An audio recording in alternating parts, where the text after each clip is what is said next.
मान लीजिए आपके घर में आग लगी हो और उस समय आपका तथाकथित भाई या पड़ोसी आपसे आकर उस समय यह सवाल जवाब शुरू कर दे कि तुम्हारे घर में आग कैसे लगी, तुम्हारे घर में आग किसने लगाई। उस समय आपको कैसा लगेगा? उस समय आपके दिमाग में एक ही बात आएगी कि साले को उसको उठा के अंदर फेंक दूं और तू जाके पता लगा ले कि आग कैसे लगी। उस समय आपके पड़ोसी का या आपके भाई का तो फर्ज यही है ना कि सबसे पहले आग बुझाई जाए। जो वर्तमान परिस्थिति है, हम पहले आग बुझा लें, आग बुझाने के बाद फिर हम यह आग क्यों लगी, किसने लगाई, क्या साजिश थी, वो बाद में देखेंगे। दरअसल वर्तमान में राहुल गांधी का भी यही हाल। देश में जब जब आग लगी है तब राहुल गांधी या उनकी कांग्रेस पार्टी ने कभी बुझाने का काम नहीं किया, उसमें सिर्फ और सिर्फ कन्फ्यूजन फैलाने का काम किया, सिर्फ सवाल पूछने का काम किया। चाहे डोकलाम का मुद्दा हो, चाहे पुलवामा का हमला हो, और इससे पहले अन्य जो भी रहे होंगे 2014 से बाद, सिर्फ और सिर्फ सवाल खड़े करना उनका एक मकसद रहा है। ऐसा क्यों करती है कांग्रेस पार्टी या वर्तमान के राहुल गांधी क्यों करते? दरअसल उनको मालूम है कि हमें कुछ भी नहीं करना है, हमें सिर्फ और सिर्फ कन्फ्यूजन फैलाना है। कांग्रेस पार्टी का स्पष्ट मानना है कि कन्फ्यूजन फैलाओ बस। अब कांग्रेस पार्टी कन्फ्यूजन क्यों फैलाती है? दरअसल कांग्रेस पार्टी कन्फ्यूजन इसलिए फैलाती है क्योंकि उसको कन्फ्यूजन से फ़ायदा होता है। अब कन्फ्यूजन से कैसे फ़ायदा होता है बताता हूँ। मान लीजिए नरेंद्र मोदी बहुत अच्छा काम कर रहे हैं, हमारे देश की सेना बहुत अच्छा कार्य कर रही है। अब ऐसे में जब ये दोनों मिलकर के काम कर रहे हैं तो देश में एक संदेश क्या जाएगा कि वर्तमान की जो सरकार है नरेंद्र मोदी की, वह बहुत अच्छा कार्य कर रही है। तो ऐसे में कांग्रेस पार्टी के भी जो राष्ट्रवादी लोग हैं वह भी कहीं ना कहीं कांग्रेस पार्टी से उनका मन उब जाएगा कि हमारी पार्टी से बेहतर ये पार्टी काम कर रही है। तो ऐसे में एक कन्फ्यूजन फैलाओ, एक सवाल खड़ा करो, वह सवाल सही हो गलत हो तो एक तो अपने पार्टी के लोगों के भी बचाव करते हैं।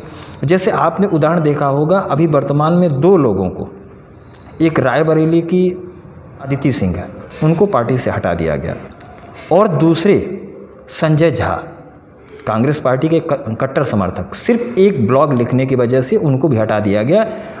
अब ये एक क्यों हटे? आप सोशल मीडिया पर रहते हैं, आपको मालूम होगा।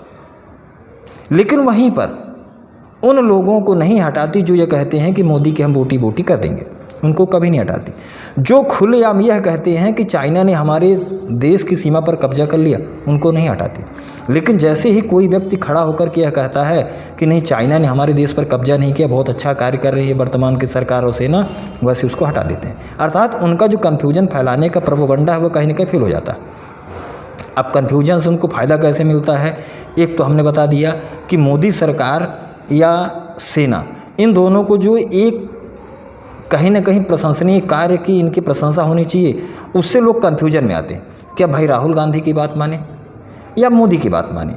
तो राहुल गांधी अगर सवाल उठा रहे हैं मतलब उनके सवाल कहीं ना कहीं सही होंगे, तब ना वो उठा रहे हैं सवाल। तो यह एक तो लोगों के मन में कन्फ्यूजन ही हुआ। अब कांग्रेस पार्टी को कन्फ्यूजन का फ़ायदा कैसे होता बताता हूँ मैं। हमारे चुनाव आयोग ने एक वोटिंग मशीन में एक और वोटिंग देने का नियम बनाया हुआ है जिसको हम कहते हैं नोटा। मान लीजिए आपको कोई पसंद नहीं है तो आप नोटा में जाकर के बटन दबाइए, और नोटा में बटन वही दबाता है जो कन्फ्यूजन वाला है, अर्थात जिसको ना कांग्रेस पसंद है ना बीजेपी। जिसका सबसे बड़ा उदाहरण हमने मध्य प्रदेश का चुनाव, राजस्थान का चुनाव, सबसे बड़ा मददगार जो रहा है बीजेपी जैसी पार्टी को हराने का, वह रहा है नोटा। अर्थात जब लोग कन्फ्यूजन में होते हैं तो वो क्या करते हैं, जान दो ना तो हम बीजेपी को देंगे और ना ही कांग्रेस को देंगे, तो वह नोटा को अपना वोट दे के आते हैं। जबकि इसका सबसे बड़ा फ़ायदा जो होता है वह होता है कांग्रेस को, क्योंकि कांग्रेस का जो एक मोटा मोटा वोट बैंक है वो तो हटता नहीं, वो तो अपनी जगह पर जहाँ है वैसा ही है। वो 60 साल हो जाए चाहे 160 साल हो जाए, उनको अपने पार्टी के प्रति ही वफादारी दिखानी है, देश से उनका कोई लेना देना नहीं। क्योंकि Indira is India, India is Indira, यह नारा कांग्रेस पार्टी का ही है, तो उनसे हम ज़्यादा उम्मीद कर नहीं सकते। लेकिन जिनके मन में अब राष्ट्रवाद की लौ जगी है, जो अभी भी कन्फ्यूजन में हैं, जो राजनीति में आना चाहते हैं, उनके लिए कन्फ्यूजन ये हो जाता है कि राहुल गांधी ने सवाल उठा दिया, अर्थात यह व्यक्ति विपक्ष में बैठा हुआ है, अन्यथा इस पर मानहानि का दावा करना चाहिए, मुकदमा करना चाहिए।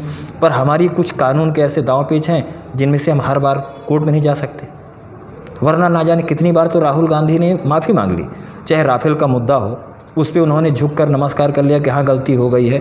जज लोहिया की मौत का हो, चाहे अमित शाह को तड़ी पार कहने का हो, या अमित शाह के बेटे जय शाह पर 1600 करोड़ रुपए कमाने का आरोप हो, ये सब में माफ़ी मांग लेते हैं। या चाहे राम मंदिर का मुद्दा हो, यह सब में एक कन्फ्यूजन पैदा करते हैं और अंत में चुपके से जाकर के माफ़ी मांग लेते हैं।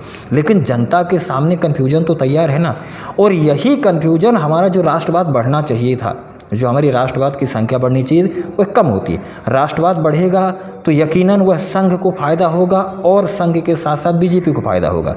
तो यह जो कन्फ्यूजन फैलाते हैं, यह कहीं ना कहीं एक तरह से इनकी भी एक तकनीक है, जिससे ना बीजेपी को फ़ायदा पहुँचे और ना ही कांग्रेस को फ़ायदा पहुँचे।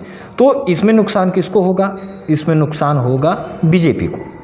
यह इनकी एक तकनीक है और यह अपनी इसी तकनीक का उपयोग करके अभी जो धीरे धीरे आगे बढ़ रहे हैं, सिर्फ और सिर्फ इसी तकनीक की वजह से कन्फ्यूजन फैलाना और चुनाव जीतना।